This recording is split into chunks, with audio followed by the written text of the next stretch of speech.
Hello, I'm Jim Davis, and I'm going to talk to you about options trading because that was my line of work for many years, and I have titled myself the expert on it in the title page of the video you're looking at.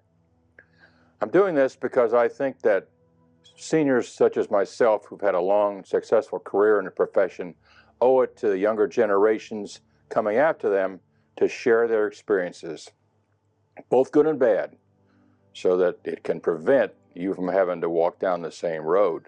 I was inspired to do this by something I saw on television last week. I was watching the PGA golf tournament, and the commentator happened to say that Jack Nicklaus, who was arguably the greatest player of all time and is now the greatest golf course design architect of all time because he's created 425 new courses around the world, had recently entered into a partnership with another player, Justin Thomas, who's just 28 years old. He's a great player in his own right. He's won 14 times. On the creation of a new golf course in Palm Beach Gardens, Florida, which just opened about 6 months ago. The reason this is interesting to me is because Nicklaus has been in this business for a long time. He's not going to learn anything from Justin Thomas. But Justin Thomas, who's never had any experience in golf course design, is going to learn a lot from Nicklaus.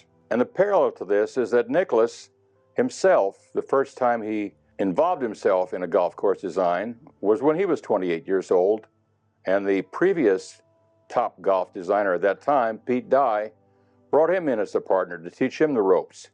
So Nicklaus is what they call playing it forward. He's sharing his experience of his own volition with a man who's going to benefit from it 25 years from now when he retires. That's an example, and that made me think, well, maybe I should do something like that too. So I'm going to be talking to you in several episodes in the future about options, how they started, how they're constructed, how you trade them, what to look for, how to make money on them, and most importantly, the risks to avoid so you don't lose money in them. Now, I'm going to do those things on the options in the coming episodes, but today this is an introduction. And it's an introduction not to options, but to me. If I'm going to call myself the expert, I've got to show you how I became that expert. So let me go back in time to how I started. The year is 1961, probably before most of you were born, maybe before some of your mothers were born. I was 21, just married, just starting a family, just starting my first full-time job in Miami, Florida, at the Florida National Bank, which was at that time the biggest bank in town. I was what they called an executive trainee, which meant I went from one department to another, learning all the ropes, ins and outs of that department, and going on to the next. And after a couple of years of that, I'd be ready to move up the ladder, get promoted to assistant vice president, maybe president someday. So I started this job, went through a bunch of departments, found out that there's only two things you need to know about banking to be a success. You have to be able to count accurately, and you have to stay awake, and that's about all. Well, I finally got moved to one department that I didn't even know existed. It was on the third floor. It was a one-man operation. The furnishings were only for me. One desk, one chair, one phone, and a bunch of old boxes filled with dusty files. I said to myself, this is the bank equivalent of the dead letter office at the post office. Well, I found out from these files that they all contained bad loans that had been written off by the bank as uncollectible. Turns out that about 4 or 5 years before that, the economy in Miami was booming, and every working man was told he's deserved to have a swimming pool in his backyard. So some of these home improvement companies partnered with Florida National to put up the financing so that if you applied and you had a job, you were going to get a swimming pool.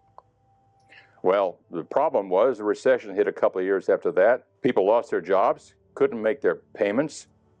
The bank couldn't collect on them after they tried every effort to get blood out of those stones. And they finally wrote the loans off. And when you write a loan off, it's dead, it's off the books. I thought that they were putting me in this office to try to collect these things. Maybe they were just telling me, go in there and see how not to make bad loans in the future. But I was young, naive, I was optimistic, And I started calling these people to try to get them to make some payments on these loans. The economy had revived itself in the meantime, so most of them were back to work. And what I did was tell them didn't have any legal obligation to make the loans payments because there weren't any loans anymore. But they had a moral obligation to do what I told them. And they could help their credit rating.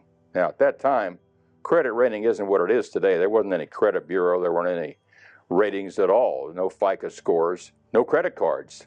I think American Express had a small credit card, started a year or two before that, but there was no Visa, no MasterCard. Maybe a few department stores had cards, but you couldn't get a loan for a car if the bank had written you off on a previous loan. So they had some motivation to do it. Well, what happened was that pretty soon, $20, $50, $100 payments were pouring in from people that I'd convinced to salvage their credit. Now, after about 8 months of this, I had collected almost $9,000 for the bank. And this was a huge amount back then. They couldn't put it on their books as a loan payment because the loans were gone. So they had to put it on their income statement as other income, which is a line item that banks hardly ever get to use. Well, I thought to myself, I need to get a piece of this. If I made $9,000 for the bank with no cost but my salary, and my salary at that time was only $1.50 an hour. The minimum wage was either $1 or $1.10. I don't know when they first raised it, but that represented about 3 years of my salary that I'd made with the bank. So I went into the president's office. He knew me, I'd been there a while, and it was 20 times bigger than my office. Big corner office, windows all around, oriental rugs on the floor, art on the walls, mahogany furniture everywhere. And he's sitting behind this big partner's desk in his leather recliner with a big old cigar sticking out of his mouth. And I told him my story, what I'd done, and what I wanted, a raise or a bonus.